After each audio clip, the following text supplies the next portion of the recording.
What's up guys, welcome to this new little kind of let's play. This is going to be a shorter series because this is only a source mod that I found through Rock Paper Shotgun. They actually said that it was, you know, an interesting game.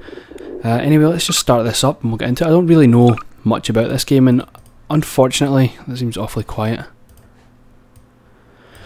Unfortunately I have to turn the music all the way down because it does use otherwise copyrighted music, but it does use 9 Inch Nails music, which I appreciate that, but I have to keep it turned off for the video. But let's just jump into it and see what it is. I'm not fully sure what it is. Let me fix my headset, make sure I can actually hear it. So yeah, let it load up. I'm not sure if it's like a kind of almost like a scary game, which I'm worried about, but I don't know. I don't think it is. I think it's just kind of creepy. This is the story of a man named Stanley. Stanley worked for a company in a big building where he was employee number 427. Employee number 427's job was simple. He sat at his desk in room 427 and he pushed buttons on a keyboard. Orders came to him through a monitor next to his desk, telling him what buttons to push, how long to push them, and in what order. This is what employee 427 did every day of every month of every year. And although others might have considered it soul-rending, Stanley relished every moment that the orders came in, as though he had been made exactly for this job. And Stanley was happy.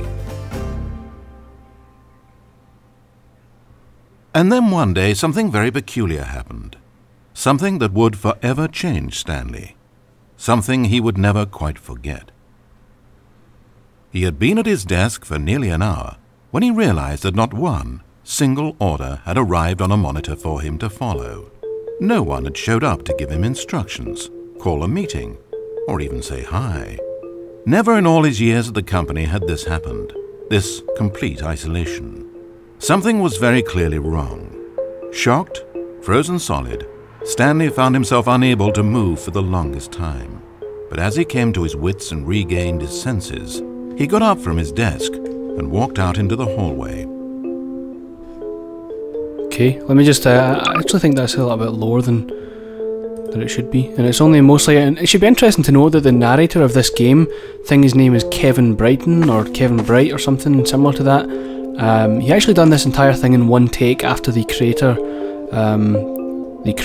asked him if he would like to do, you know, a voiceover for his game. So he sent him the script and he returned the favour by doing the full thing in half an hour. So the idea of this game is that we go through the story, we listen to the narrator and he'll tell us what to do, and we can kind of decide if we want to follow that or not. That's the general premise, but story wise I don't really know what to expect, so let's just go ahead and do it.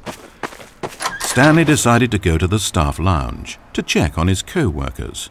He never functioned well by himself and constantly needed support and guidance from others, so the thought of total solitude was terrifying to him. I still think that's quite low. I'll just put it up full then. We can't open any of these doors, I don't think. And a lot of these parts are going to be, or a lot of this playthrough is going to be played without referring to comments. Like I'm going to record a lot of it at once, then just put it up in parts. So if I seem to not be listening to comments, that'll be why. It's not because I'm ignoring you. It's because I'm just playing through it, more so than stopping every 50 minutes and uploading a part, you know? When Stanley came to a set of 2 open doors, he entered the door on his left. Ah, see, now I'm kind of... see, I'm faced with this decision now. I can do what the narrator says, or I can, you know, break that and go this way. But one thing I want to quickly do is fix my... I don't know if you can see it, but there's like an issue where if I move, I get like this weird tearing across my screen. It's the vertical sync, so I'm just going to fix that. Okay, hopefully that's fixed. I think we could go the left, but I'm going to go the right just to see if we can mess with the narrator, just out of interest. This was not the correct way to the employee lounge, and Stanley knew it perfectly well. So he turned left at the first open door and walked back in the right direction. See, we can... This is kind of thing. I kind of want to rebel against... see that? I don't know now.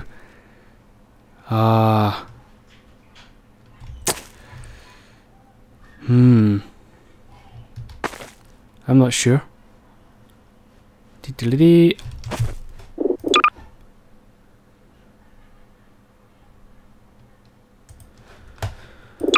Well, my game started lagging bad there. I need to decide. Left or right? Left or right? I'm going to go ahead and ignore the narrator and see what happens. Stanley was so bad at following directions, it's incredible he wasn't fired years ago. Maybe this is why everyone had left. No one wanted to be around someone as bad at listening as him. And since he was walking into the middle of nowhere and thus ruining the entire story, Stanley decided that he would punish himself. So when he came to the elevator and the doors opened, he stepped inside and pushed the button to go up. Oh no, you didn't. Oh, you didn't, did you? Now see, now he's set this air of getting into this thing and getting up and seeing what's going to. Oh, let's just go for it. Oh, I don't even care. Oh, I'm scared now. See, it is kind of creepy. It's not. I don't think it's designed to be a horror game or anything, but it is really creepy. Oh my god. Okay.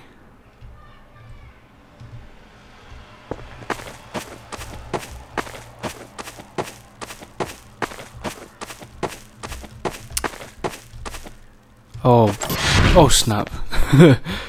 Didn't expect that. I guess we're supposed to sit in here then.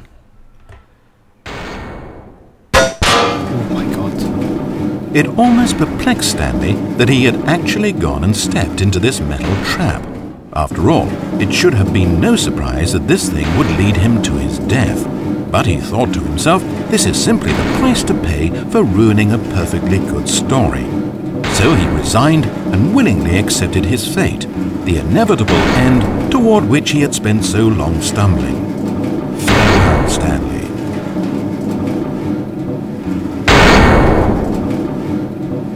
Oh god. Oh wow. "Farewell, Stanley," cried the narrator as he sent his subject down the conveyor belt and into the enormous metal jaws. In a single visceral instant, Stanley was obliterated as the machine crushed every bone in his body, killing him instantly.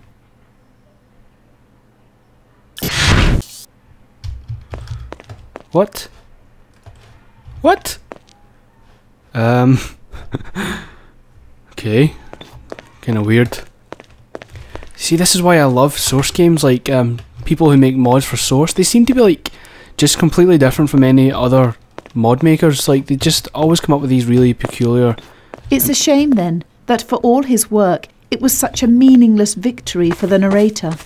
Did he really think he would accomplish anything by murdering this disposable vessel? Yeah, they always make these interesting... What?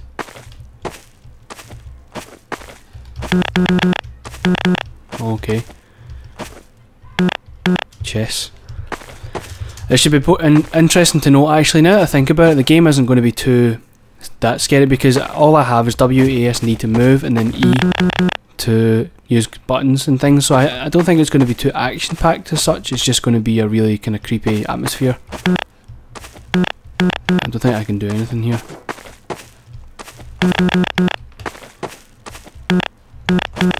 That little noise you can hear is just me pressing E, so you know when I'm trying to activate something or if I've missed it or whatever. I guess we'll go over here. I wonder if I can turn certain sounds off, because that'll get annoying. I don't think there's any options like that. And again, the difficulty doesn't make a difference because it's not a puzzle game. It's not like a game where the difficulty will change anything.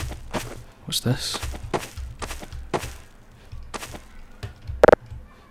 Oh snap! See, I don't want to know what that's going to do. I'm going to stand here and try and activate it.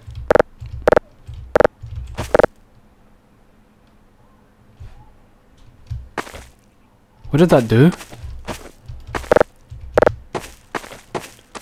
Oh, that's kind of scary. Every possible choice Stanley could make had been designed for him long before he ever set foot here. The narrator wanted to kill him. Stanley was already dead from the moment he hit start. Okay.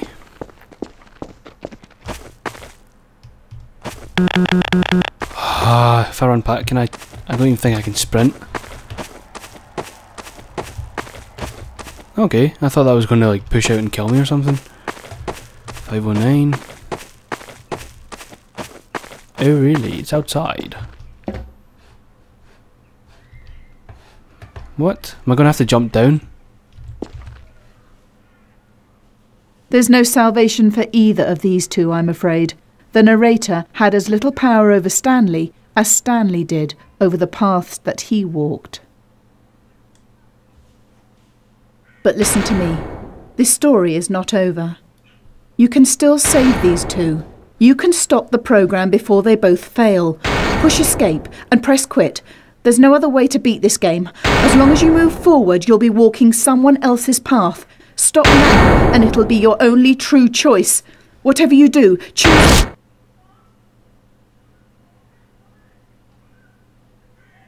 What?